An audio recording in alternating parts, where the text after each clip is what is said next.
эмне үчүн кошуп кое албайсыңар? Каршы болуп келесиңер ушул убакка чейин. Урматтуу Кенжебек Саткулович, бул жерде сиздин сөзүңүзгө туура деп ойлойм. Биздин мекенди коргогон, Баткен коголондо катышкан ардагерлер, ошолордун баары сөзсүз түрдө мындай укуктары болуш керек. Алардын укуктары биз коргошубуз керек. Бүгүнкү күндө топ иш, жумуш топ түзүлгөн, комиссия түзүлгөн. Бүгүнкү күндө биз Баткен ардагерлеринин санын тактап келатабыз. Ошонун баарын тактап бүткөндөн кийин дагы бир сунуштарды беребиз. Эми биринчи ирет биз сунушту берген күнү дагы өзүңүз билесиз, финансы министрлиги өзүнүн отрицательный корутуусун берет. Бул жакта мен источник деген бар финансирование, ошолорду карап туруп ишке ашырыш керек деген ойлор бар да. Бул льгота боюнча абдан көп каражат керек болот да бул жерде. Өзүңүз да туура түшүнөсүз деп ойлойм. Сөз Баймуратов Калдарбек Шакировичте. Же ушул тизмеге аларды кошуш керек, согуш аракеттерине катышкан деп туруп. Же болбосо официалдуу аларга түшүндүрмө бериш керек. Бирок мен ойлойм, тизмесин аныктап туруп кошсоңуздар, Компартиянын тапшырмасы менен согушка катышкандар ардагер деп кандай болот бул анда?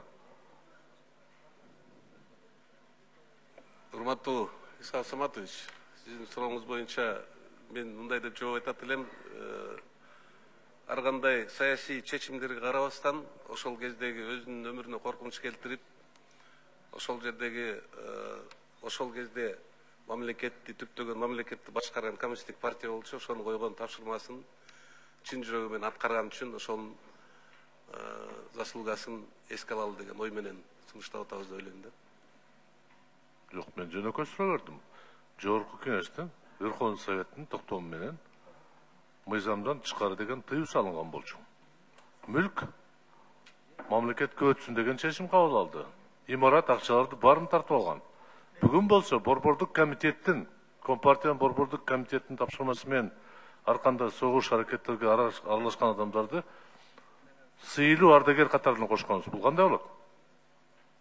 Анда келгиле Компартиянын кайра ордуна жандандырышыбыз керек да. Статусун кайтаргыла. Кандай болот анда? Карыган адам каза болгондо некрологдо жазат. Биринчи секретарь райком партия болуп иштеген азамат деп. Обком партия болду деп иштеген. Бирок мүлктү тартып алган да мыйзам иштеп табып.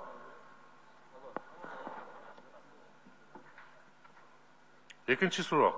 Ушу кеңешчилер канча бар? Тизме бар бизде Кыргызстандан канча кеңешчи барган? Ким мисалы үчүн кеңешчи болуп Афганистанга барып келген? Партиянын тапшырмасы менен. Бул жерде мыйзамга тиркеленбептир да. Канча кишиге тийиштүү бул мыйзам? Бул мыйзам бүгүнкү күндө Исхак Байч айтып кетти, бир кишиге тийиштүү болуп атат. Кимге? Михайлов деген. Аксакал Михайлов. Комитет по делам обороны. Мында мыйзам бир киши үчүн болот экен. Буга чейин да айтылып кетти. Мен жооп берейинчи. Урматтуу Исхак Саматович, туура мына азыр Кенжебек Саткуловичтун суроосуна да ушул суроо берилди. Туура, мыйзам бир киши үчүн жазылып атат. Мен Кенжебек Саткуловичтун оюна 100% кошулам. Ушуну өкмөт чечип кое турган иш эле өзүнүн токтому менен. Эми чечпей жатпайбы? 10 жылдан бери чечпей жатат өкмөт. Мен деле мисалы үчүн буну бекерчиликтен же жыргаганыман жазып чыккан жокмун бул мыйзамды, урматтуу депутаттар.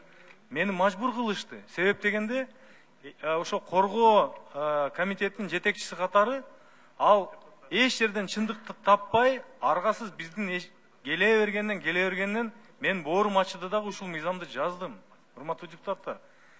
Бул ушул мен деле дагы баса белгиленип кетет. Ушул мына эфирный время кетип атат, салык төлөөчүлөрдүн акчасы кетип атат. Ушул мыйзамга биз убакыт кетип атканыбыз өзү туура эмес көрүнүш. Эми ошол 3000 сомду мындай эметпейли, бул жерде просто элементарный бюрократия да.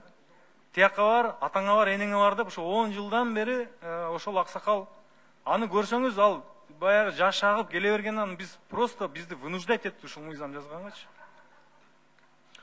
Өкмөттүн өкүлүнө суроо. Ушул бир адамдын тагдырын чечиш үчүн мыйзам кабыл алган бул кандай болот? Маселени мындай чече албайсыңарбы? Бул жерде негизи айтканда ошол баягы ай сайын төлөнгөн выплаталар боюнча кеп болуп атат. Бул мыйзамга кирбесе, ошол МТСР төлөй албай калат экен да, ошон үчүн ушул суроо келип пайда болду да. Менимче силерде, жетекчилерде, силерде мүмкүнчүлүгүңөр бар анчачы. Мисалы, улуу атамекен согушта жүздөгөн миңдеген адам жарандарыбыз катышкан, өзүн жоготуп, ушул жерде көмүлүп, жерге коюлган. Азыр туугандар таап атат. Ошол эле депутаттар сиздерге сунуш берип атат. Келгиле, жыл сайын акча бөлөлү дегенде өкмөт каршы пикир берип атат. Бизде анда каражат жок деп. Бул эмне деген көз караш? Исхак Саматович, сиздин деме боюнча, бул боюнча да азыр бир мыйзам долбоору бар. Это посещение близких родственников, мест захоронения. Ал мыйзам долбоору азыр каралып жатат. Ал жака да сөз болгон, бир көп сан болгон үчүн көп акча каражат болот экен. Бир жыл сайын бир 3-5 миллион сомго чейин бөлүп турсак, анан кайрылган бир туугандарын жиберип турсак очередь менен деген ой бар азыр. Ал ошол мыйзам долбоору каралып турат азыр талкууда. Кошумча 10 секунд. Мыйзам каралган эмес. Сиздер терс пикир берип атасыңар да. Ушуну чечпейсиңер, оңойлугу жыл сайын 5-6 миллион бөлүп койсоңор. Андан мыйзам кереги жок, өзүңөр чечсеңер болот аны. Кызыл крест мененби, силер менен чечишиңер керек да. Андай болбойт да. Анда эмне кереги бар өкмөттүн? Туугандар барып топурак чыстай албаса. Анын үчүн мыйзам кабыл алып, бюджетте паланча миллиард кереги жок. Эң кичинекей Сөз Никитенко Наталья Владимировна. Рахмат, в продолжении этого вопроса по поводу тех лиц, наших граждан, которые сложили голову на полях сражений в Великой Отечественной войне, их считали пропавшими без вести. Затем удалось обнаружить поисковым отрядам могилы, захоронения, да? Но как родственники могут посетить эти могилы? Это же большой вопрос. Законопроект был внесен, к сожалению, он не был поддержан. Прежде всего, потому что правительство действительно дало отрицательное заключение. Если мы не будем уважать наше прошлое, да, и не дадим возможность людям, потомкам посетить могилы предков, что за страна, да? На самом деле, как мы можем себя уважать и называть патриотами, государством? На этом экономить точно нельзя. Это во-первых. Во-вторых, таких больших средств, о которых говорит правительство, чтобы обеспечить проезд родственников, близкие родственники, да, это жена, дети и так далее, к местам захоронения, и, как говорится, прочитать молитву или Коран, просто вспомнить о своих близких. Это не такие большие средства, даже физически. Во-первых, людей, которые были призваны уже в 1945 году, по возрасту, их очень мало. И жены, соответственно, таких людей, их небольшое количество. И детей, это детям уже больше 70 лет. И они имеют такое право за счет государства съездить. Поэтому я думаю, что правительство должно здесь не лукавить, определить бюджет, ежегодно отправлять определенное количество близких родственников, чтобы они имели возможность посетить могилы людей, считавшихся ранее без вести пропавшими. Речь идет об этом. И я думаю, что правительству мы неоднократно обращались, этот законопроект скоро будет внесен на рассмотрение в Югорку-Кенеш. Надеюсь, что в канун 75-летия Победы коллеги поддержат и правительство поддержит. Это просто позор будет для страны, если этот закон не будет поддержан. Это во-первых. И во-вторых, я обращалась, значит, к вам, вы знаете, мы беседовали на тему того, чтобы к 75-летию Победы вручить памятные медали семьям без вести пропавших, ранее считавшихся без вести пропавшими. Что вы можете сказать по этому вопросу? Уважаемая Наталья Владимировна, вы правильно говорите, этот вопрос сейчас поднимался с вами. В преддверии 75-летия Победы спланированы ряд различного рода мероприятий и в Российской Федерации, и у нас в Кыргызской Республике. По поводу вашего обращения мы обсуждали с руководством этот момент. К сожалению, вопрос, касающийся вручения медалей, каждая медаль или орден имеет свой статус положения вручения медалей. Мы в настоящий момент предлагаем вариант вручения семьям погибших благодарственные письма на таких мероприятиях. Сөз Турузбеков Бактыбек Сагындыковичте. Рахмат, Айда Камчебековна, урматтуу кесиптештер, урматтуу Алмаз Акунжанович, Коргоо министрлигине мына менин да суроом бар эле да, мына быйыл 75 жылдык биздин согушка барган кишилердин эстелигин Ржевтен коюп атат да, мемориал кылып. Билесиңер, мен быйыл Севастопольга да барып келдим, Ржевке барып, поисковый отрядтар мененчи. Жылдан жылга табылып атат. Ушул биздин улуу аталарыбыз, агаларыбыз дайны жок жоголуп кеткенде безбести болуп. Ошол Севастопольга да барып келдик, туугандар менен чогуу бардык да, эми өзүнүн каражаттары айылдар чогултуп барышты.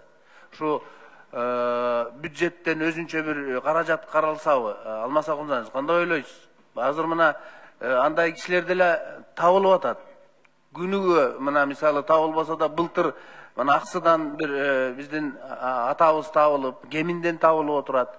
Ушу ага туугандары барганга бир каражат карасакпы. Же бир протоколдук поручение берсекпи? Мына мен коллегаларымды толук бойдон колдойт элем. Бул маселени чечишибиз керек. Айдаган чекне бир тапшырма берип койсоңуздар, ушу каражат карапчы. Себеп биз сүйлөй беребиз, быйыл чоң чаралар болуп атат. Россия мамлекетинде мемориал салынып, биз дагы Ржев шаарында биздин ата-бабаларга бир мемориал салынып атат да. 9 майда ачылат буюрса. Алмаз Акунжанович, жооп берсеңиздер мындай. Анан мына бүгүн бир кишиге мыйзам жазган, бул мен ойлойм, бу да туура эмес.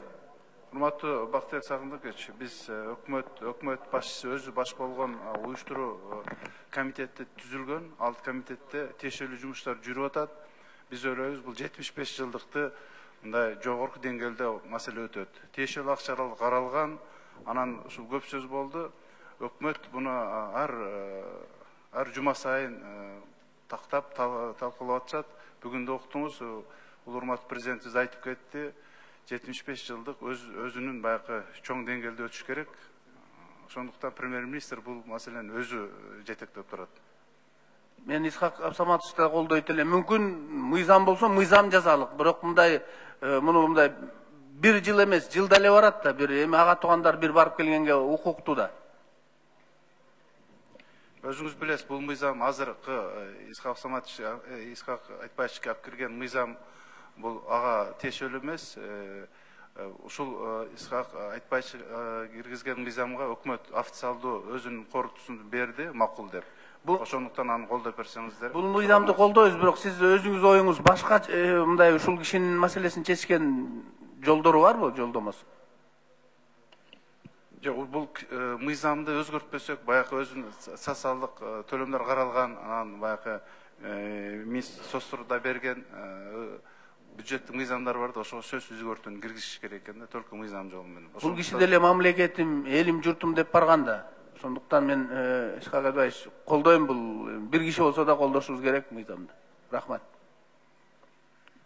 Урматтуу депутаттар, Кыргыз Республикасынын Жогорку Кеңешинин ишмердүүлүгү менен таанышуу максатында Кызыл Кыя шаардык кеңешинин депутаттары келишип, учурда залда отурушат. Андыктан сиздердин атыңыздардан жана өзүмдүн атымдан жергиликтүү кеңештин депутаттарына жыйыныбызга кош келиңиздер деп айтуу менен алардын иштерине ийгилик, өздөрүнө чын ден соолук каалайм.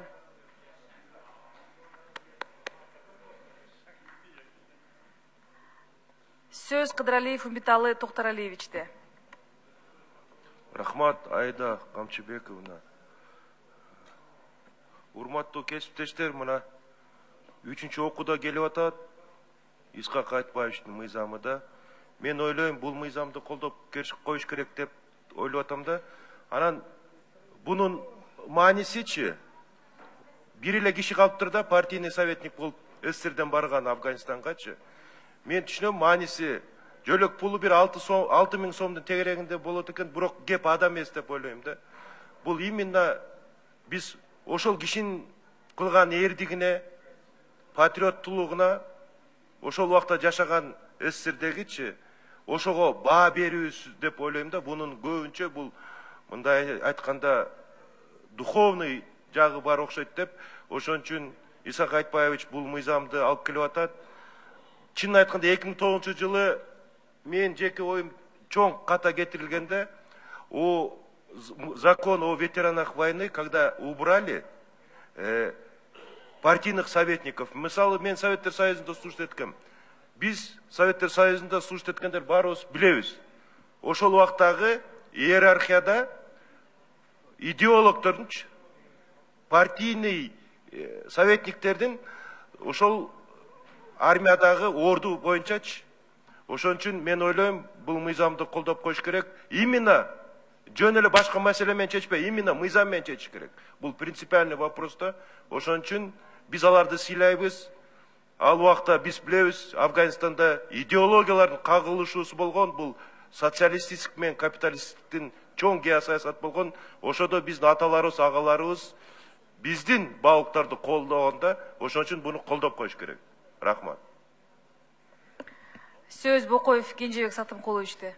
Рахмат. Өкмөттүн өкүлүнө айтсаңыз, азыр Улуу Ата Мекендик согуштагы тылдын катышуучулардын саны канча? Өкмөт айтсаңыздар. Тылайыктердин. Урматтуу Кенжебек Сатымкулович, тилекке каршы булардын саны күндө өзгөрүп турат, өзүңүз билесиз. Бүгүнкү күндө биздин маалымат боюнча Улуу Ата Мекендик согуштун ардагерлеринин саны 268 республика боюнча.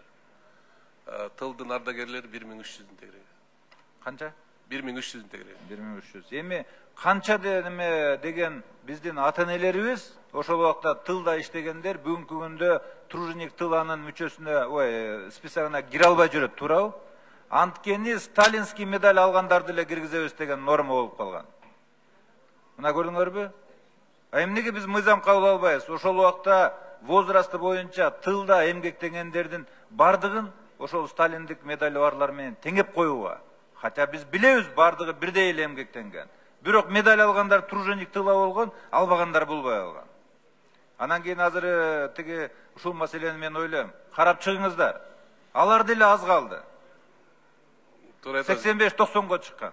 Мына өкмөт ушуну карабайсыңарбы? Мыйзамга комплексно киргизбейсиңерби? Бир адам жөнүндө мыйзам жазбай. Анан кийин мен бул мыйзамга каршы эмесмин, жана кеп ал бир адамдын 6000-inde эмес. Кеп башында кирбей алганда. Экинчиси, ошол убактагы солдат, офицерлер менен советниктердин жашоо турмушу, ошолордун башынан өткөргөн кыйынчылыктары асман менен жердей болгон. Эми ал жөнүндө мен бул жерде айтпай эле коеюн, ошондуктан мен айтып атам, кереги бар беле деп. Анан кийин өкмөткө болгон сунушум ушул труженик тыла боюнча сталинский медали жокторду, бирок по возрасту ошол убакта иштегендерди биз теңеп коелук. Вот ошондо биз ошол убактагы Улуу Ата Мекендик согуштагы тылды обеспечиттеткендер боюнча биз туура жумуш кылган болобуз да. Биз мисалы участник войны менен жөнөкөй жарандардын теңеген жокпуз да, туурабы? Анткени согушка катышкан менен тигилердин айырмасы бар деп тур. Ошондуктан айырманы жок кылып бербеш керек да. Айырманы жок кылып бербеш керек. А бирок труженик тыла боюнча карап чыгыңыздар. Рахмат сунушуңузга, Кенжебек Сатымкулович. Бул боюнча дагы өзгөрүүлөр болгон мыйзамдарга. Сиз айткандай ошол согуш ардагерлери дагы за победу над Германией, Японияды алгандар теңеген өз убагында. Сиз айткан медаль боюнча да биз сунушуңузду карап чыгалы, сизге да келип акылдашалы. Рахмат сунушуңузга. Сөз Никитенко Наталья Владимировна, да. Рахмат, возвращаясь к вопросу о некоторых наградных знаках, медалях, тем, кто был обнаружен, ранее числился пропавшим без вести. Вы знаете, я думаю, если сейчас провести ревизию всех наших государственных наград, почетных грамот, разных ветвей власти, то многим из нас здесь будет просто стыдно за то, кому они были выданы. Настолько мы, честно говоря, опустили уровень многих государственных наград. А те люди, которые сложили голову в Великой Отечественной войне, они совершили подвиг, и независимо от того, были они вовремя обнаружены, вернулись с войны, или были пропавшими без вести, считались и позже были обнаружены за последние годы. Их подвиг, он существует в веках, это не изменить. Поэтому я считаю, что государство не имеет права экономить металл, да, и не выдать определенный знак, не просто почетную грамоту, а если необходимо сделать дополнительную категорию нагрудного знака или медали для того, чтобы вручить семьям, которые наконец дождались своих близких, родных, знают, где они захоронены, где они погибли. И таких немало в Кыргызстане. За последние годы очень много было обнаружено могил солдат, которые ранее считались пропавшими без вести. Я считаю, что для них необходимо предусмотреть отдельный вид наград. И я предлагаю вам проработать этот вопрос и очень срочно дать свой ответ, потому что скоро будет в парламенте рассматриваться законопроект. Я считаю, что депутаты и правительство должны его поддержать, чтобы родственники могли посетить могилы своих близких, пропавших без вести. И медали – это просто знак уважения, дань памяти со стороны государства. Я не понимаю, как можно здесь иметь какую-то отрицательную позицию. Уважаемая Наталья Владимировна, мы прекрасно понимаем ваши чувства, ваши переживания за тех, к сожалению, без вести пропавших и за их родственников, которые сейчас есть, их дети, внуки. Но, как я уже отметил выше, медали или орден имеют каждый свой статус и статут и положение о награждении. Они вручаются за определенные заслуги. Мы в настоящий момент, прежде чем принять решение о вручении медали, должны выяснить, что без вести пропавший, погибший, останки которого найдены, у него были какие-то заслуги, он в каком-то бою принимал участие. К сожалению, есть и другие вопросы здесь, и попавшие в плен, у которых не было заслуг и так далее. Здесь вопрос очень серьезный, Наталья Владимировна, поэтому я думаю, мы к вам еще подойдем, этот вопрос еще обсудим. В любом случае, да, я понимаю, что есть определенная система выдачи наград, но я еще раз говорю, нужно предусмотреть отдельную категорию. Как это будет называться и так далее, это все техническая часть. Сөз Масалиев Исхак Абсаматовичте. Рахмат. Урматтуу кесиптештер, мен ойлоп атам, сыйлыктар жөнүндө кеп канча деле актуалдуу эмес. Сыйлык каражат жагынан же социалдык тармак жагынан эч кандай кошумча бербейт экен да. Бул сый көрсөтүү. Мен айтканым мына жакында биз 75 жылдык улуу ата мекен согушта жеңишке белгилейбиз. Жана эле 1 саат мурда президент ушул жерде айтты, ал байрамды жогорку даражада белгилейбиз деп. Менде бир конкреттүү сунуш бар. Бул мыйзам боюнча эмес. Бул мыйзам өтө берсин. Эми табигатта андай болбош керек, бирок айла жоктон Исхак Пирматов сунуштап атпайбы. Жанагы без вести пропавший боюнча Кыргызстанда 3 кишиде резервный фонд бар. Тоғаныкы канча? 30 миллион сом. Президенттики 30 миллион сом, премьердики 30 миллион сом. Туурабы? Ошол акчаны алар өздөрүнүн каалоосу менен, көз карашы менен чыгаша кылганга укугу бар. Келгиле жок дегенде 75 жылдыкка мыйзам кабыл алганга чейин алар ар бирөө 5 миллиондон бөлүп туруп, ошол тууган уруктарга шарт түзүп берели, барып келсин, сыйынып келсин. Жок деген ушул кадамга барсак болот да. Да, биздин төрагабыз баштап. Премьер-министр, президент үчөө 5 миллиондон берсе, бул 15 миллион. Канча киши бар бүгүн ошо бара тургандар? Аз эле болуп атат да. Сааналуу. Алар 3 миллион, 2 миллион сурап атат. Анын үчүн биз мыйзам жазышыбыз керек. 5 жыл өткөндөн кийин алардын балдары да көз өтүп кетет. Ошондуктан мен конкреттүү сунуш берип атам. Бул мыйзам кабыл алгыча 3 жетекчи өзүнүн фондунан эч кандай эсептөө палата текшербейт аны. Берип туруп Коргоо министрлик уюштуруп ушул 5-10 кишини жөнөтсүн, жакшы болот эле. Улуу ата мекен согушунун жеңишине арналган кадам болот эле. Бул патриоттук тарбия болот да. Ошол жерде керек болсо социалдык министр чогуу барып, телевизор, радио көрсөтүп, мына балдары барып келди, топурак чыштап келди кыргыз жеринен деп. Мен ойлоп атам, бул чечкиндүү кадам да. Кошумча 20 секунд. Кечээ эле вице-премьер-министр бизге корутунду берген.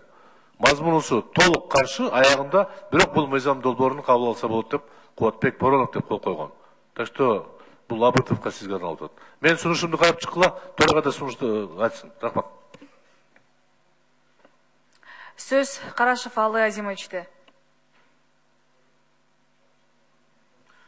Рахмат, айтсаңыздар, бүгүн канча кишини камтыйт бул мыйзамчы, канча кишиге тиешеси бар? Бир кишиге, Алазимович. Бул мыйзам долбоору боюнча маселе жок. Келип атат партиялык кеңешчилер экен, жалпы мына ардагерлер, тылдагылар канча калды бүгүн?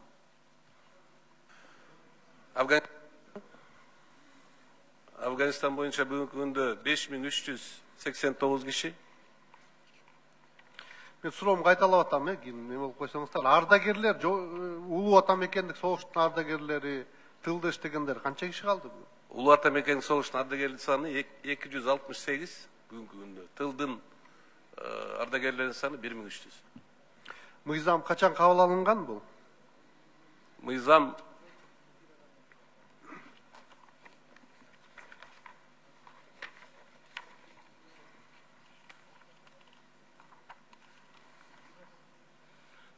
жылы. Ошондо мыйзам боюнча канча жеңилдик бар эле ушул ардагерлерге? Жеңилдиктер бир топ бул жерде. Ошол эле санаторный курортный лечение. Санын эле айтып койгулачы мага канча? Несин? Акчалайбы? Жеңилдиктердин саны 7-8 лотасы бар. Урматтуу Алла Азимович. Бүгүн канча калды жеңилдиктер? Жеңилдиктердин баары эле бар, ошолор бар. Урматтуу өкмөттүн өкүлдөрү, айтайынчы, мына мен айтып берейин силерге. 96-жылы кабыл алынганда 41 жеңилдик бар болчу. Ардагерлергечи, Улуу Ата менен согуштун. Ошону кесип отуруп, бүгүн 22си калыптыр болгонучу. 22си калды, анда да кандайлар калды?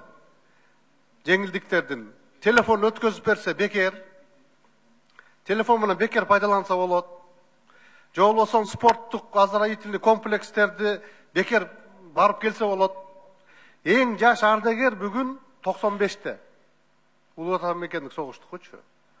95-те кишен спорттук оздоровительный комплекске барып келгенде бекер деп айтасыңар ошону. Мен мындай көрөйүн дегеним, жеңилдиктерден бир дагы бир мындай орчундуу жеңилдик көрө албай атам да.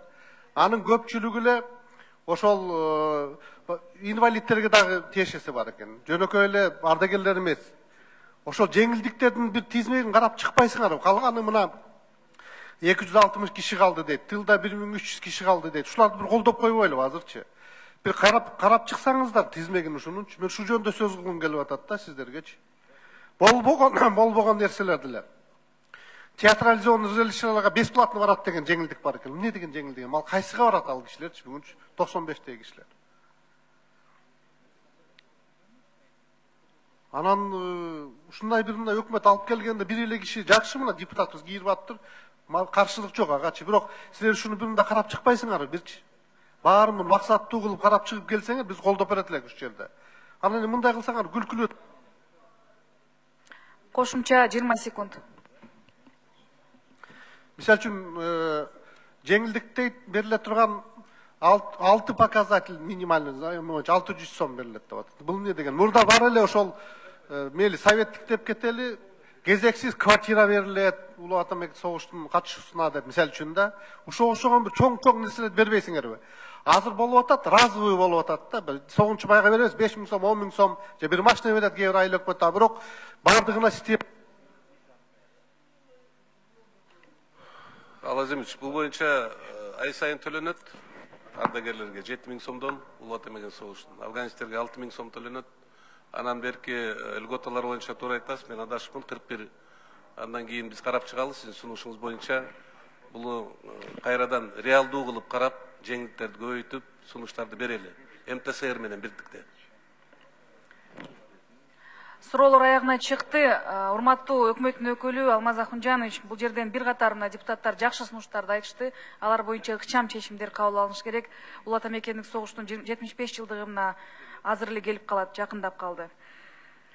Анда тийиштүү комитеттин корутундусун окуу үчүн эл аралык иштер, коргоо жана коопсуздук боюнча комитеттин төрагасы сөз Пирматов Исхак Айтбаевичте. Эл аралык иштер, коргоо жана коопсуздук боюнча комитеттин 2020 жылдын 18 февралында корутундусу мыйзам долбоору жактырылсын жана аны экинчи окууда кабыл алуу Кыргыз Республикасынын Жогорку Кеңешине сунушталсын. Мыйзам долбоору добуш берүүгө жөнөтүлдү. Бул маселе боюнча чакырылгандар бара берсеңиздер болот. 7-чи мыйзам долбоору 2019 жылдын 9 апрелинде Бишкек шаарында кол коюлган Кыргыз Республикасынын өкмөтү менен Чех Республикасынын өкмөтүнүн ортосундагы киреше салыгына карата кош салык салууну болтурбоо, салык төлөөдөн баш тартуунун жана салык салуудан качуунун алдын алуу жөнүндө макулдашууну ратификациялоо тууралуу мыйзамдын долбоору экинчи окууга киргизилет. Демилгечи өкмөт, эл аралык иштер, коргоо жана коопсуздук боюнча комитет караган. Баяндамачылар Пирматов Исхак Айтбаевич, эл аралык иштер, коргоо жана коопсуздук боюнча комитеттин төрагасы, Алишеров Элдар Туралиевич, экономика министринин орун басары. Исхак Айтбаевич, сөз сизде. Урматтуу депутаттар, аталган долбоор кош салык салуудан качуу жөнүндө макулдашууга башка мамлекетке салык салынуучу объектиси бар бир мамлекеттин субъектисине салык боюнча макулдалуучу мамлекеттердин ар биринин укугун бөлүштүрүү эрежелерин аныктайт жана алкактык мүнөзгө ээ. Колдоп бериңиздерди суранабыз. Урматтуу депутаттар, суроолор барбы? Суроолор жок болсо, анда тийиштүү комитеттин корутундусун окуу үчүн комитеттин төрагасы Пирматов Исхак Айтбаевичте сөз. Эл аралык иштер, коргоо жана коопсуздук боюнча комитеттин 2020 жылдын 28 январындагы корутундусу мыйзам долбоору жактырылсын жана Кыргыз Республикасынын Жогорку Кеңешине экинчи окууда кабыл алуу сунушталсын. Мыйзам долбоору добуш берүүгө жөнөтүлдү. Бул маселе боюнча чакырылгандар бара берсеңиздер болот. 8-чи мыйзам долбоору. 2019 жылдын 12 июнунда Бишкек шаарында коюлган Кыргыз Республикасынын өкмөтү менен Монголия өкмөтүнүн ортосундагы терроризм менен күрөшүүдөгү кызматташтык жөнүндө макулдашууну ратификациялоо тууралуу мыйзамдын долбоору экинчи окууга кирип жатат. Демилгечи өкмөт эл аралык иштер, коргоо жана коопсуздук боюнча комитет караган. Баяндамачылар эл аралык иштер, коргоо жана коопсуздук боюнча комитеттин төрагасы Пирматов Исхак Айтбаевич жана Улуттук коопсуздук мамлекеттик комитетинин төрагасынын орун басары Тургунбеков Мирлан Эрмекович. Исхак Айтбаевич, сөз сизде. Урматтуу Айда Камчыбековна, урматтуу депутаттар, мыйзам долбоорунун максаты терроризм менен күрөшүү чөйрөсүндөгү Кыргыз Республикасы жана Монголиянын кызматташуусун өнүктүрүү болуп саналат. Макулдашууга ылайык тараптар эл аралык терроризм тууралуу маалымат менен алмашуу, топтордун террористтик ишин аныктоо жана бөгөт коюу, кылмыштардын методдорун иликтөө жана ачуу, кадрларды даярдоого жана алардын квалификациясын жогорулатууга көмөк көрсөтүү, маалыматты алууга көмөктөшүү жөнүндө суроо талапты аткаруу үчүн зарыл болгон маалыматтарды алмашуу жана башка багыттар боюнча кызматташат. Мыйзам долбоору Жогорку Кеңеш тарабынан биринчи окууда 2020 жылдын 5 февралында кабыл алынган. Мыйзам демилгилөө субъектилери тарабынан мыйзам долбооруна кат жүзүндө сунуштар келип түшкөн жок. Колдоп бериңиздерди суранабыз. Урматтуу депутаттар, суроолор болсо берсеңиздер болот. Суроолор жок. Анда профилдик комитеттин төрагасы корутунду окуу үчүн сөз Исхак Айтбаевич Пирматовго берилет. Эл аралык иштер, коргоо жана коопсуздук боюнча комитеттин корутундусу Кыргыз Республикасынын мыйзам долбоору жактырылсын жана Кыргыз Республикасынын Жогорку Кеңешине экинчи окууда кабыл алуу сунушталсын. Мыйзам долбоору добуш берүүгө жөнөтүлдү. Бул маселе боюнча чакырылгандар бара берсеңиздер болот. 9-чу мыйзам долбоору. Кыргыз Республикасынын айрым мыйзам актыларына тышкы эмгек миграциясы жөнүндө, тышкы миграция жөнүндө мыйзамдарга, бузуулар жөнүндө кодексине өзгөртүүлөрдү киргизүү тууралуу мыйзамдын долбоору биринчи окууга киргизилет. Демилгечи депутат Пирматов. Эл аралык иштер, коргоо жана коопсуздук боюнча комитет, экономикалык жана фискалдык саясат боюнча комитет, укук тартиби, кылмыштуулук менен күрөшүү жана коррупцияга каршы аракеттенүү боюнча комитет, бюджет жана финансы боюнча комитет караган. Баяндамачы мыйзам долбоорунун демилгечиси Пирматов Исхак Айтбаевич. Сөз сизде. Урматтуу депутаттар, сиздердин назарыңыздарда тышкы миграция жөнүндө, тышкы эмгек миграциясы жөнүндө жана бузуулар жөнүндө кодекске өзгөртүүлөрдү камтыган пакет менен киргизип жаткан мыйзам долбоору сунушталат. Бүгүнкү күндө сиздерге жакшы белгилүү болгондой, Өзбекстан менен чек арага чектеш жайгашкан айылдар жана айыл өкмөттөрдүн ичинде эле эмес, жалпы Кыргызстан боюнча Бишкек шаарында дагы жада калса Нарын ысык көлгө чейин Өзбекстандан келген эмгек мигранттары иштеп жатышат. Алар курулуш тармагынан баштап устачылык, талаадагы дыйканчылыкка чейинки жумуштардын бардыгын жасап, биздин бүгүнкү күндөгү визасы жок 60 күнгө чейинки режимдин негизинде иштеп жатышат. Тилекке каршы мамлекеттик казына эле эмес, жергиликтүү бюджеттер дагы бир тыйын албай келет. Бирок ал мигранттардын бардыгы төлөп келет. Тилекке каршы ушу колу таза эмес.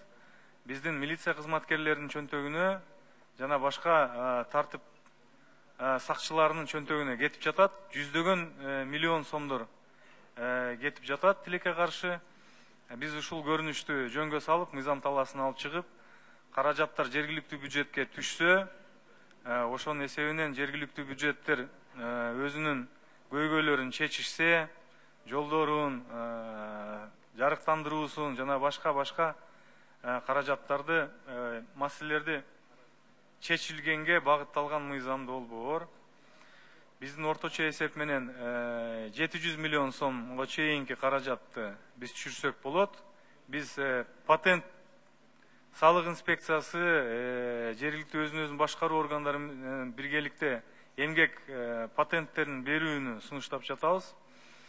Ал патенттер аларга бардык укуктарды берет. Ошол иш жүргүзгөнгө бүгүнкү күндө, бүгүнкү мыйзамдын редакциясына ылайык чет элден келген мигранттардын иштөөсүнүн эки эле жолу бар. Анын биринчиси миграция кызматы берген квотанын негизинде, чакырган тараптын юридикалык жак менен түзүлгөн келишим, эмгек келишимдин негизинде иш алып барса болот. Экинчи жагы чет элдик индивидуалдык предприниматель катарында алдагы квотанын негизинде жана эмгек визанын негизинде ишке ашырылуучу механизм. Ал учетко туруп, ошо эмгек патентисин алат, миграциядан уруксат алыш үчүн 10 000 сом төлөйт бир жылына. Бирок бунун бардыгы эмне себептен иштебей жаткан себеби миграция кызматынын жерлерде өкүлчүлүктөрүнүн жок болушу себеп. Ошондуктан ошол 100 миңдеген мигранттарыбыз чек арада, мисалы үчүн эрте менен Кыргызстанга кирип, талаада жумушун кылып, акчасын алып, кайра эле чек арадан Өзбекстанга кирип кеткен мигранттарыбыз аны эч качан ишке ашырбайт. Себеп дегенде аны үчүн Бишкекке келип, кезекке туруп, миграция ошо квотанын негизинде бул ишке ашпай келетат. Ошондуктан биз ушундай эң жөнөкөй түшүнүктүү механизмди сунуштап жатабыз. Салык кызматы менен дагы биз бир топ консультациялар жүргүзүп, техникалык кандай бул мыйзам иштеш үчүн бардык мүмкүнчүлүктөрү бар экенине биз көзүбүз жеттик. Ал ар бир райондо салык инспекциясы бар. Ошол мигранттар келип биринчи каттоого турат.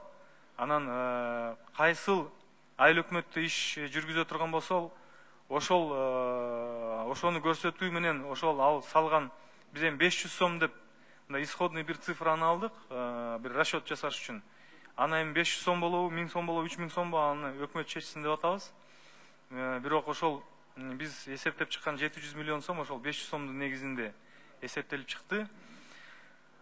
Ошол кайсы айыл өкмөткө иштесе, ошол айыл өкмөттүн бюджетине түшөт. Кийинки айда эгерде ал башка айыл өкмөт жер которуу менен башка айыл өкмөттө же башка районго барып иш жасай турган болсо, ар бир айыл өкмөттө бүгүнкү күндө пост терминалдар бар. Санариптештирүү биздин негизги приоритет болуп аткандан кийин ошол салык инспекциясы дагы электрондук патентти 5 мүнөттө бергенге мүмкүнчүлүгү бар техникалык. Эгерде кийин жер которуп кийинки айда башка айыл өкмөттө иш алып барса, ошол айыл өкмөттөгү пост терминалда өзүнүн патентин узартуу менен ошол каражат кийинки айыл өкмөттүн бюджетине түшө бермекчи. Кыскача баяндамам ушундай, урматтуу депутаттар. Сурооңуздар болсо мен жооп бергенге даярмын. Таблону бериңиздер.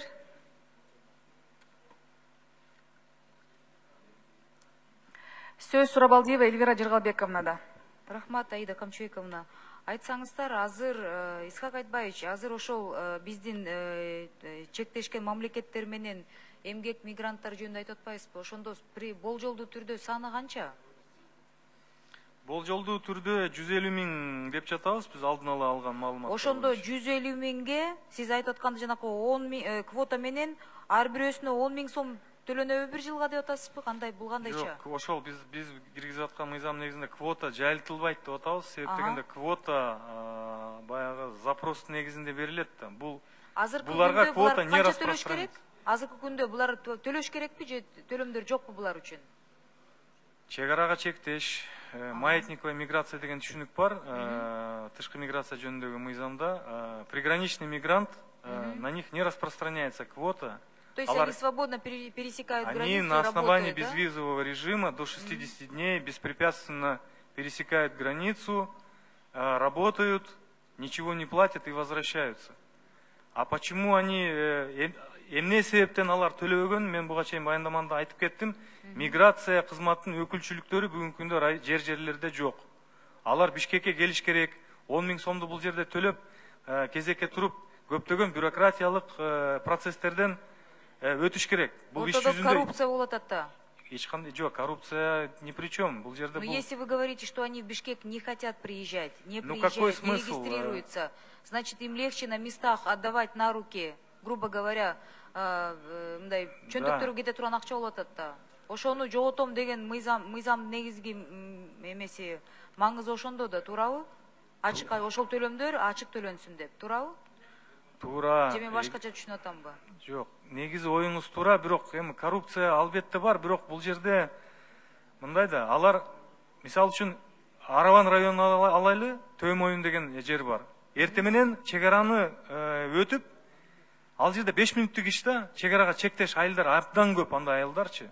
Эрте менен чыгат дагы Кыргызстанга, талаада иштейт же бакта иштейт, кечинде кайра эле кирип кетет.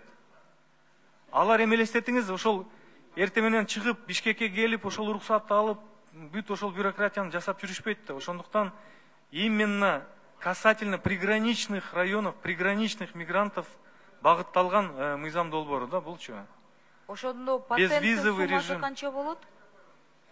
Биз негиз катарында 500 сом деп эсептеп чыктык, а эми өкмөткө на усмотрение правительства калтырып атабыз. Биз эми ал биздин депутаттардын иши эмес да. Өкмөт аныктасын, 500 сом болобу, 1000 сом болобу же 3000 сом болобу. Бирок бүгүнкү күндө калыптанып калган колу таза эмес баягы тартип сакчылардын орноткон тарифтеринен арзан болуш керек деп атабыз. Себеп дегенде алардан өйдө болуп калса бул мыйзам иштебей, кайра эле тиги участковыйлардын чөнтөгүнө кете берет деген ойду биз айтып атабыз да. Ошондо миграция өкүлдөрүнөн сурайт элем да. Айтсаңыздар, ошондо деген сиз 500 сом, болжолду менен 500 сом киргизилсе, канча адам буну деген чогулта турган канча адамыбыз бар?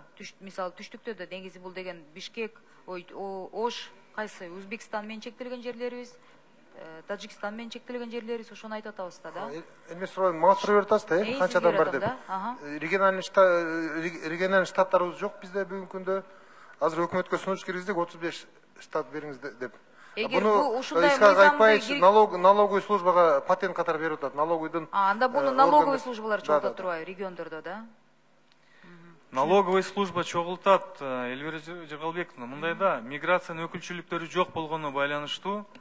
И налоговиктер дагы эч кимдин аркасынан чуркагачтын кереги жок да. Бул жерде биринчи кезекте ошол эмгек мигрант өзү кызыктар, өзү таап келет, салык кызматын өзү кызыктар болот. Эгерде биз ошол тарифин калыптанып калган тарифтен арзаныраак кылсакчы, өзү кызыктар болот биринчи, экинчиден айыл өкмөт кызыктар болот. Ошол эмгек мигрант барып катталганга себеп дегенде ошол айыл өкмөттүн бюджетине түшөт да. Баардыгы кызыктар болот. Бугачы. Ошондуктан баягы салыкчылар артынан чуркайт деген түшүнүк негизи туура эмес да. Себеп дегенде ал мигрант баягы участковыйдан жалтактап бекинип жүргөндү каалабайт. Ал мындай ачык эле башын бийик көтөрүп мыйзам талаасында иштесек деген үмүттөрү менен иштеп келатышат да бүгүнкү күндө. Мыйзамдаштырып берсек. Менде миграция өкүлчүлүгүнө сизге да бир суроо бар эле. Азыркы учурда Түштүк Кореяга кете турган эмгек мигранттардын квотасы барбы? Ошондо канча саны? Эме суроо, бизде андай квота жок. Биз бир программа менен иштейбиз. Бул программа боюнча Корея тарап өздөрү даярдап, өздөрү алып кетет. Былтыркы жылы 96 адам кетти. А эмнеге анда ошол биздин жарандарыбыз деген депутаттарга кайрылышып мындай кат жазып атышат да. Бизде квоталар бар, ошол квоталардын санын биз так билбей жатабыз. Ортодо деген сүйлөшүлүп, анан тааныш деген система менен кетип атат деп. Мен билишимче бул депутаттардын көбүнө келген каттар да. Андай жок, ошондой квоталар. Эльвира Жыгалбековна, көп депутаттар ушул маселе боюнча көп эле жолу кайрылышат. Бул жерде баардыгы айкын жүргүзүлөт. Бул жерде Корея тарап өздөрү окутушат. Өздөрү окутуп, өздөрү экзамен алышат. А экзамен өткөндөн кийин приглашение алып чакырып алышат. Да, өткөндөн кийин ал жакта Кореяда бүгүнкү күндө компьютерный система тандайт экен. Алар өздөрү без человеческих фактора тандайт. Кимдин кандидатурасы туура келсе, ага трудовой контракт, виза ошол моментте сразу келет. Бизде фиксированный. Бул 2 жылга чейин болот, базада турат 2 жылга. 2 жылдан өтүп кетсе, кайрадан экзамен тапшырыш керек. Корей тилин билүү, башка навыктар боюнчачы.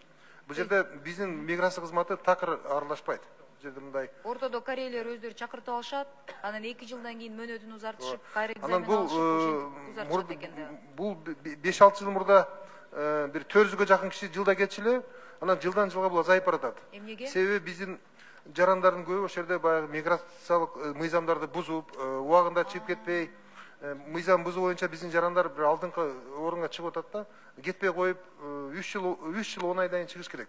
Максималдуу иштегенден кийинчи. Бирок биздин жарандар жүрүп алып чыкпай коюп көбөйүп кеткенге байланыштуу жылда азайып баратат. Бул боюнча биз МИД менен чогуу мындай түшүндүрүү иштерин жүргүзөбүз. Ошондуктан бизге кайрылышып, бул квота системасы бар деп ойлогон ойлор ошол болуш керек анда. Анан бул эме Корея бизден сырткары бардык эле мамлекеттер менен, Өзбекстан менен барып, Өзбекстандан жылда 1000ге жакын киши жумушка алышатылар. Бизден былтыркы жыл 96 алышты. Сөз түшүнүктүү, рахмат. Сөз Масалиев Исхак Абсаматовичте. Аябай кызыктуу мыйзам болуп атат да. Салык кызматынын өкүлүнө суроо. Патент алганда индивидуальный номер налогоплательщикке жазыш керек па? Чет өлкөлүк жаран кантип алат аны патентти? Салык мыйзамдарына саламатсыздар, урматтуу депутаттар, урматтуу Исхак Айбаевич, Исхак Абсаматович. Чет өлкөлүк жарандар бизде патент алышат. Эгерде Только миграциянын квотасы менен мындай пока албай атат азырынча. Ооба, мисалы Кантип алат приграничный, маятниковыйлар. Чет миграциянын тизмеси менен ал мыйзам менен бекитилген, түшүнүктүү. Ал мына азыркы мыйзам боюнча Тажикстан, Өзбекстан келгендер кантип алат? Алардын паспорттары Кыргызстан эмес да. Налогоплательщик эмес да, кантип алат? Жол береби ага мыйзам? ооба, алар салык каттоодон өтүшүп, анан кийин патент алышым болот. Азыр барбы патент алгандар? Бар. Мисалы, чет элдик жарандарга 2019-жылы 5917 патент берилген, 144 миллион сомго. Канча? 5917 патент 144 миллион сомго бир жылдын ичинде берилген. Анда мыйзамдын эмне кереги бар, ансыз деле патент болсо? Бул 60 күндүн ичинде милдеттүү кылалы деп атабыз да.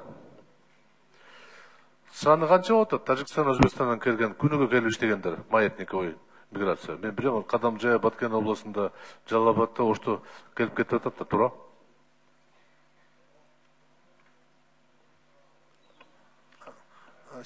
Исхак Абсаматович, мен 2019-жылы мындай кирип баягы пересечение границ 4 миллион 662 адам кирген, 4 миллион 572 миң адам чыгып кеткен. Мен деле өткөн жылы 2 жолу кирип чыктым. Мен деле ошонун тизмесинде бармын. Мен мигранттарды айтып атам, иштеп аткандарды. Иштеп аткан мигранттардын санын азыр жок кандай сан, туура. Программасы 1 айдын ичинде бүтөт. Биз азыр анализ кылып атабыз, баягы коопсуздук кызматы менен. Коопсуздук кызматында ЕСУВМ баягы внешний учет, внешняя миграция жаңы программа. Бул чыгат 1 айдын ичинде. Так далилдеген саны белгисиз, туурабы? Күнүгө өзгөрүп атат. Мисалы үчүн кыштын күнү аз да, жаз келгенде көбөйөт. Күздө жыйналыш болгондо көбөйөт, туурабы? Анан мындай суроо болуп атат. Эгерде биз аларга патентти киргизсек, мейли 500 сом болобу, 1000 сом кылабызбы? Анда бул төлөмдү сиздер ишенесиңер, алар төлөйбү? Алар эмгек акысына көбөйтөт да анда. Өзүнүн эле жарандар төлөй турган болуп калат да. Айда, ты же знаешь, если мы повышаем патенты, на кого это ложится? На потребителя.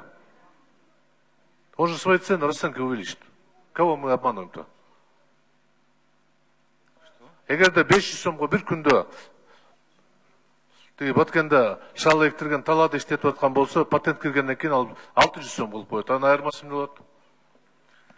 Исхак Абсаматович, бул мыйзамдын негизги максаты ошол акчаны төлөп атышат бүгүнкү күндө. Бюджетке төлөбөй, башка органдарга төлөп атат деп Исхак Айбаевич айтып атат. Ошондуктан ошол жакшы ойду түшүнүп турам, бирок ал эмгек акысын көтөрүп коет да, 600 сомго иштей турган болот да. Барып биздин жарандар төлөмөк болуп калат ушу 700 миллиондучу. Мен ойлоп атам, бар кандай бир способ табыш керек. Мен түшүнүп турам.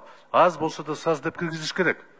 Анан экинчиден, Казакстан Республика Евразиялык биримдикке кирет, туурабы?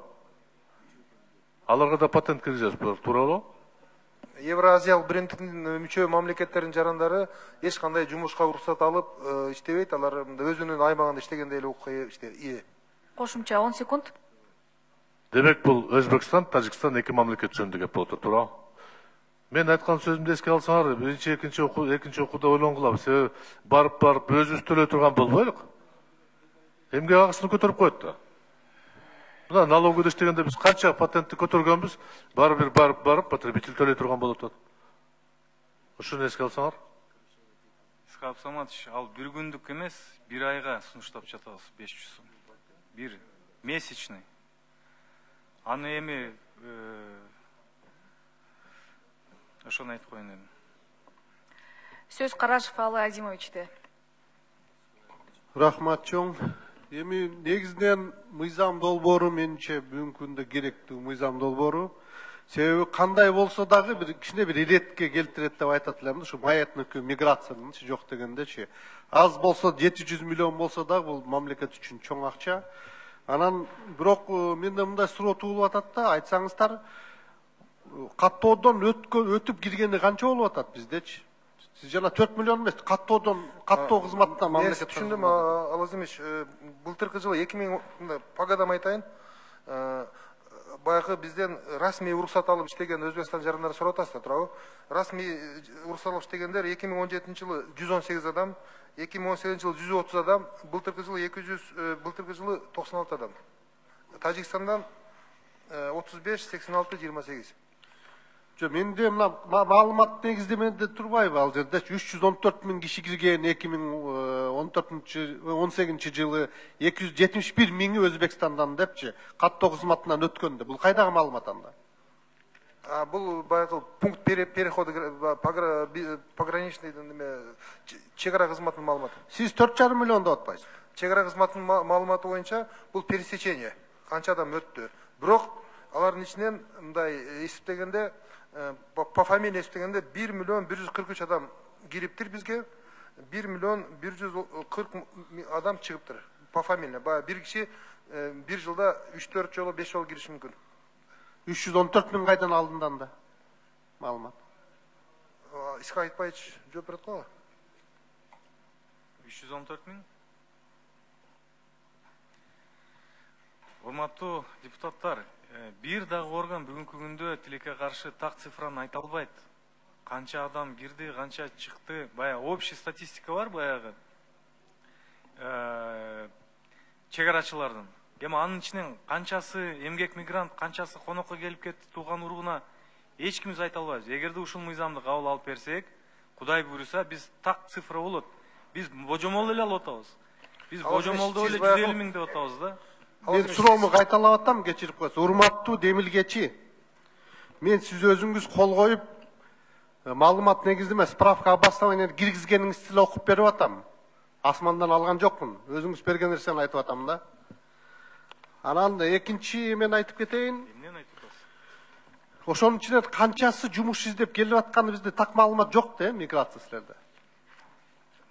Андай маалыматты азыр Алазимович, ушул так маалыматты биз анализ кылып азыр мына программа бүтөйүн деп калды. Бир айдын ичинде бүтүрөбүз деп коопсуздук кызматы айтып атат. Бул бүткөндөн кийин анализ чыгат. Ал жерде анализдеп кирди, канча күндө чыкты, баарын чыгарабыз. Мындай ошондо мындай так маалымат чыгарсак болот. Бул бир айдын ичинде бүтсө, бир айдан кийин болот. Азыр күндө андай маалымат жок. Салык кызматты силер айткылачы анда канчалык ушуну силер камтый аласыңар, жетчи аласыңар ушуну алганга? Кандай болот? Ал механизмдери барбы деп атам да, кандайчы? Патент алган тартип ошол бойдон эле калат. Мисалы, ал жарандар салык каттоодон өтүп, биздин бай 62 аймактык башкармалык бар. Ал эми азыр автоматизация болуп бизде электрондук патент кирген. Эгерде биринчи жолу келип, салык кызматына келип, регистрация болуп, биринчи патентин алып, эмки айларда патент акчасын төлөп эле, уже продлевать этип, электронный түрдө продлевать этсе болот. Канчалык мааниде келет? Ал силерге келип, алып жүрбөй, ошо күнүгө нары бери өткөндө эле чөнтөккө берип койгондо может ага ыңгайлуу болуп калаттыр да. Башты ортуп келип, силердин район центрине келип, же айыл өкмөткө келип жүрбөйчү? Анын үчүн тийиштүү органдар бар да, алар текшеришет да. ошол чөнтөккө текшерип аткан органдар алып койсо анан силерге жетпейт аларчы. Мыйзам кабыл алынып калса, биз дагы иштеп көрөбүз го, может быть, сервисный центрлерди ачабызбы, ошо посттордун жанында көрөбүз го дагы. Чек ара кызматында бизге жаран кирип келатканда максатын жазат да, эмне максат менен келип атат Кыргызстанга. Ошондо маалымат барбы бизгечи? Кандай максат менен келип аткандары боюнчачы? Анализ барбы ошондой? Ал Азимович, бизде миграциянын карточка толтурулбайт. Карточка толтурулбайт. Булар обычно 60 күн бул гостевая виза. Гостевая виза менен кирип атышат. Трудовая виза алгандарды мен сизге айттым, алар аз эле. Бул гостевая виза менен кирип, ошо гостевая визанын ичинде бюджет акча төлөсүн деген максат менен. Чек араны кесип кирип атканда эмне максат менен Кыргызстанга келет, көрсөтпөйбүз экен, жазбайт да. Жөнүндө кирип келет. Электрондуу видео көрсөтүлөт, бирок карточка толтурулбайт. Бизге келип айтат го, ошо жердечи карточка толтурасың, электрондуу видеода айтат, сен эмнеге келдиң, конокко келип атасыңбы дейт, же соода саттыкка келип атасыңбы дейт, айтабыз да. Ошондой бир анализ барбы биздечи? Чек ара кызматы жооп берип койсоңуздар. Мен жооп берейинчи, мен мыйзамдын эмилгечиси катары. Андай маалымат жок, дагы бир жолу айтайын. Эч кимде жок андай. Андай мисалы үчүн биз миграционный карточка толтурбаганына байланыштуу биздин чек ара кызмат. Эч ким айта албайт, ошол 314 000 адамдын кандай максат менен кирип жатканын. Конокко келип жатабы, же иштегени келип жатабы, эч ким айта албайт аны. Биз дагы ушул суроого жоопту ала албай, ошондуктан биздин максатыбыз ошол иштеп жаткан биз божомол катарында, ошол кирген 314 000-дин ичинен 150 000-ге чейин божомол катарында ошол эмгек мигранттар деп айыл өкмөттөрдөн, мисалы үчүн мен өзүмдүн айыл өкмөтүндө 1200 орто эсеп менен эмгек мигрант эсептедим. Анан ошол айыл өкмөттүн цифрасын районго чактым дагы, бир райондун эсебин чыгардым дагы, анан биз анализ примерно мындай божомолдоп эле жасадык да. Ошого мен айттым, эгерде Кудай буйруп ушул мыйзам кабыл алынып калса, биз так билебиз. Анан сиздин тынчсызданууңузга, урматтуу Алазимович, мына салык кызматынан сурап атпайсызбы? Салык кызматынын башы оорубайт, ал эч кимдин аркасынан чуркабайт. Мигрант өзү кызыктар болот, эгерде өкмөт ставкасын бүгүнкү күндө участковыйлар орнотуп койгон тарифтен ылдыйраак кылса тарифин, ошону мен баса белгилеп кетким келет. Ошондо бул мыйзам иштейт. Албетте анан кийин 5000 сом кылып койсо, бул иштебейт дагы. Кандай участковыйдын чөнтөгүнө кетип аткан болсо, дальше кете берет. Ошондуктан биз жоопкерчиликти өкмөткө берип атабыз дагы, тарифтин орнотуусун на усмотрение правительства деп калтырып атабыз. Эгерде арзаныраак, реалдуу эгерде болсо цифра, бул иштейт. Өздөрү кызыктар болот. Салык кызматынын техникалык мүмкүнчүлүгү бар, мына 5 мүнөттө биз чыгарып беребиз деп атат, каттоо отургузуп патентин. Продлевать эткенге кайсы ар бир айыл өкмөттө пост терминалдар бар экен, ошол пост терминалга комбинация цифр үйрөтүү ал деле мындай сложный эчтекеси жок экен. Узарта берет дагы, иштей берет. Ошондон кийин анан биз 20-жылдын жыйынтыгы менен биз айта алабыз. Ушу 314 000 адамдын мынчасы эмгек мигрант экен, калганы конокко келип кеткендер экен деп ошондо гана айта алабыз да. Себеп дегенде бүгүнкү күндө чек ара кызматы сиз айткандай баягы багытын, максатын жазбайт экен. Жөн эле каттап коет. Мисалы үчүн мына Казакстанга кирип атканда биз миграционный карточка толтурабыз го, андай жок. Ал да кече от мен болду мисалы үчүн. Хотя мы в таможенном союзе находимся в одном. Рахмат. Исхак айтпайт, сиз кепилдик аласызбы? Участковый 300 сом кылып койбойт деп өзүнүн таксасынчы. Сиз 500 сом. Кошумча 20 секунд. Жакшы суроо. Андай кепилдик эч ким бере албайт. Бирок мен бекеринен айткан жокмун да. Эгерде айыл өкмөт кызыктар адам бул жерде кимдер? Салык кызматы, мамлекет, участковый кызыктар болот. Участковый демде айыл өкмөт кызыктар болот, себепкенде 100% жергиликтүү бюджетте калат деп атпайбызбы? Бул жерде эми бардыгы кызыктар ошол участковыйдан башкасынын баары кызыктар да, бул мыйзамдын иштешине. Ал 300 сом кылып койсо, айтыш кыйын буну, андай коркунуч бар. Бирок ошондуктан бардык жарандарыбыз мындай бир гражданский бир мындай эметишибиз керек да. Ошо иш берип аткан адам дагы мындай кичине, ал дагы кичине өзүнүн сознательностун проявлять этиш керек го дейм. Исхак айтпайт, сиз бир ошондуктан салык кызматы, миграция, пограничниктер менен чек ара кызматы менен чогулуп бир талкуулап көрдүңүздөрбү? Кандай механизм тапсак болот ушуну бир тескөөгө, регулировка кылууга? Биз абдан көп талкуу жүргүздүк бардык кызматтар менен. Биз көп убакытты кетирдик, кайсы ведомство алат ушул каражатты, миграция талашты бизге түшүш керек 20% деп. Биз ушу 1 жылдан бери эле талкуулап келатабыз. Анан кийин биз айттык, эми аны 20%-ын аласыңар, канча аласыңар, кийин подзакон акты менен чече бересиңер каалагандай на усмотрение правительства. Бүгүнкү күндө мимо кассы кетип атат ушу 100 миллион сомдор. Бүгүн батыраак алайлы деп механизм ошондой, баягы техникалык мүмкүнчүлүктөр. Биз ошол бу жерде дагы бир жагдай бар. Биздин бүгүнкү мыйзамга ылайык, соцфонд жөнүндөгү мыйзамга ылайык, помимо того, что он будет патентке төлөгөндөн сырткары, страховой полис алганга милдеттүү бүгүнкү. Ошон үчүн экинчи окуу режиминде биз макулдаштык, өкмөт ошо соцфонд жөнүндөгү мыйзамга дагы өзгөртүүлөрдү киргизет.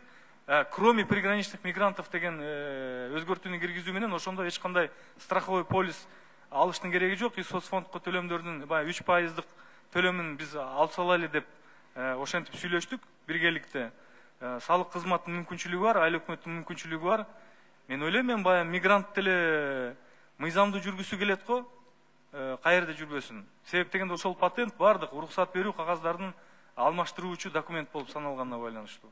Эми анан кийин эгерде болбой эле, эми азыр жарандык коом бизде активдүү го, соц тармактар аркылуу эгерде ошондой эмеле болсо реакция жасайт го деп ойлойбуз. Биз да реакция кылабыз да, эгерде бирөө ушинтип болбой эле ошол жергиликтүү, мен ойлойм, эми бардык эле укук коргоочулар андай таза укук коргоочуларыбыз деле көбүрөөк бөлүгүн түзөт го деп ниеттенели. Анан кийин баягы ставкасын түшүрүп берип 300 сом кылып берет деген коркунуч бар болгону менен коомчулуктагы реакция өз учурунда жасайт го деп ниетим бар, иштейт го деп. 30 жыл жасабаган эми ушуну киргизип койсоңуз жасай береби? Эмнени 30 жасабак? Эми кандай кылганда да, Ал Азимович, бүгүнкү күндө мы имеем то, что имеем. 100 000 деген мигранттарыбыз жүрөт. Анан кийин алар ушу милициянын чөнтөгүнө төлөсүн деп эчтеке кылбагандан көрө ушу мыйзамды жазып чыктык. Анан кийин колдоп берсеңиздер, көрөбүз да иштейби, иштебейби. Мен дагы бир айтайын, мыйзам долбоорун колдоймун, керектүү мыйзам долбоору, бирок могу кызыктар органдары менен бир эми ошон үчүн аткаруу бийлиги бар да. Аткаруу бийлигин эгерде жаман иштесе, анан кийин биз контролго өзүбүздүн конституция ыйгарган укуктарыбызды пайдаланып көзөмөлгө алабыз да. Кудай буйруса. Кошумча 5 секунд оюн бүтүрүп аласыз. Менимче кызыктар мамлекеттик органдарда отуруп туруп реалдуу бир иштей турган бир план иш-чара иштеп чыкса жакшы болот деген ойду айткым келет да. Сөз Турындыбаев Пархат Разымовичте. Рахмат Аида Камчыбековна. Уважаемый Болотбек Сапарбекович, скажите, пожалуйста, какое имеется официальное заключение правительства по данному законопроекту? Уважаемый Пархат Разымович, официальное заключение правительства одобрит. Еще вопрос такого характера. Поддерживает данный законопроект. При введении патентной системы для трудовых мигрантов, как будет осуществляться надзор за общей численностью мигрантов из приграничных территорий соседних государств? Айтбаевич, вы, наверное, ответите, да?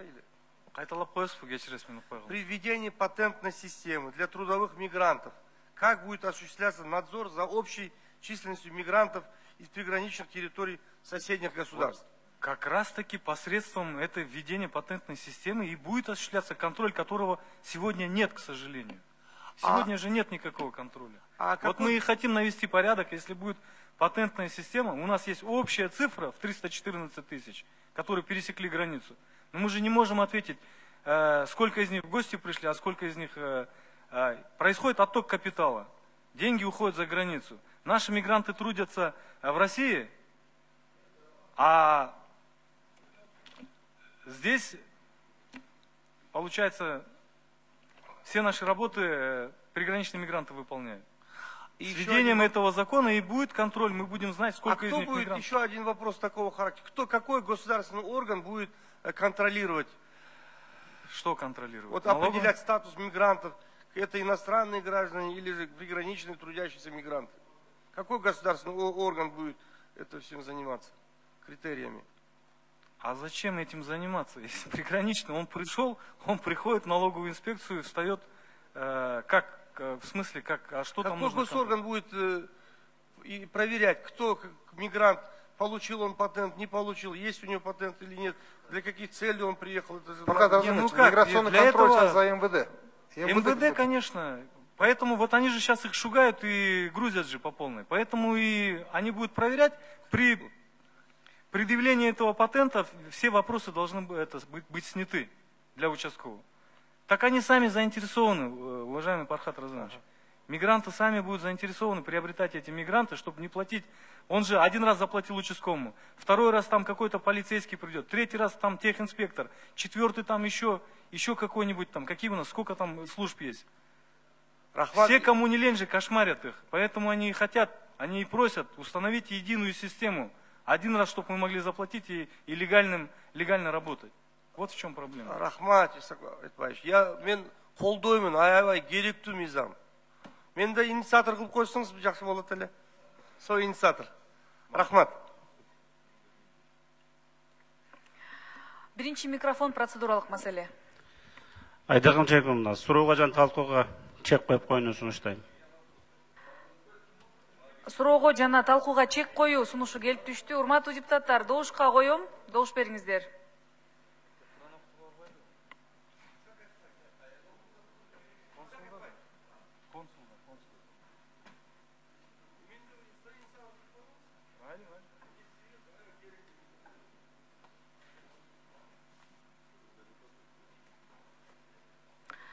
Сунуш өткөн жок.